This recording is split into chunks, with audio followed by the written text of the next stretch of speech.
Good morning, and welcome to Redeemer Lutheran Church in Columbia, South Carolina, where we're part of the ELCA. I'm Pastor Gary Lodeholt. One of the benefits of doing these Pastor Gary Live episodes is that sometimes I learn something along with you. Often I have to study and research some of the things I'm telling you, and that was just the case last December when I told you about Hagar. I knew about Hagar and the broad strokes of her story, how Sarah gave her to Abraham that they might have a child by her, and then how after Isaac was born, Sarah drove Hagar and her son out into the wilderness to die.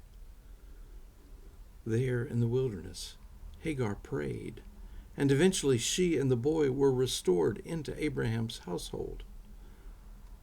All that was the part I knew, and that her son Ishmael became the father of the Arabic peoples.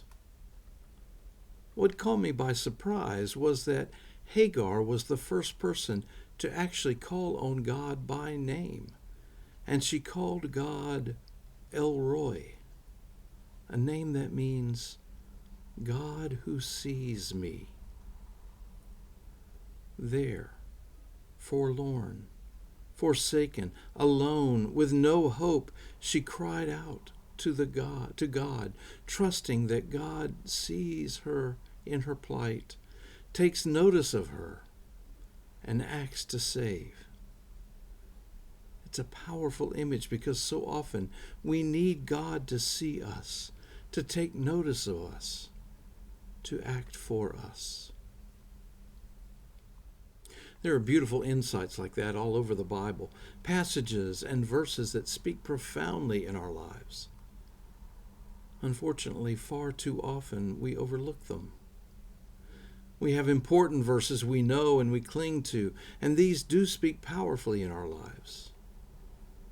Still, maybe we should look for some other hidden diamonds, verses we have never noticed, and see the powerful beauty and meaning there too. That's what this week is about. We're looking together at Bible verses we've never noticed that tell us about God's love for us. Today we want to look in the early part of Exodus to see the love God has for us. The Hebrew people had lived in Egypt for 400 years. To put that in perspective, our nation was founded only 250 years ago. 400 years is a long, long time. They had come there when Joseph was in charge of saving people from the famine in Egypt. And they had stayed, eventually becoming slaves. Their lives as slaves were hard, and they cried out to be saved. And that's when God shows up. Once again, the God who sees them. In Exodus 2, before Moses meets God in the burning bush, before any of the plagues or Moses tells the Pharaoh to let my people go, we have verses 24 and 25, which say so much about the heart God has for God's people. God heard their groaning, and God remembered his covenant with Abraham, Isaac, and Jacob. God looked upon the Israelites, and God took notice of them. Notice the verbs in those verses. God heard, God remembered, God looked upon them, God took notice of them. Let's make our way through those verbs, because God is a God of action. God heard. Sometimes we might wonder if God hears or sees us. Like Hagar, we languish in our wilderness wondering, does God see me? Does God hear me? Does God know what I'm going through? These verses from Exodus assure us that God does. God is not deaf to your pain or your struggle. God sees us and hears our cries for help. God remembered. It's not that God forgot. God never forgot or forsook the covenant God had made with Abraham. When the Bible says that God remembered this way, it means that God is about to act. God acts out of remembrance and commitment and love.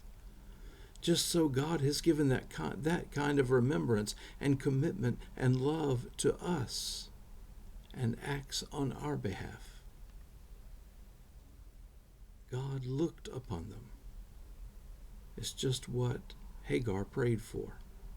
God saw them. God saw their need, their struggle, and took notice of it all. And God saw the depth of their pain and struggle and knew that it was real.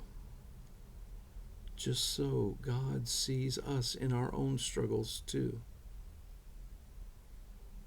God took notice of them. This notice is the way a mother knows her child's cry, the way a shepherd knows each sheep's limp. This is the noticing of compassion, the knowing of presence, the being of love.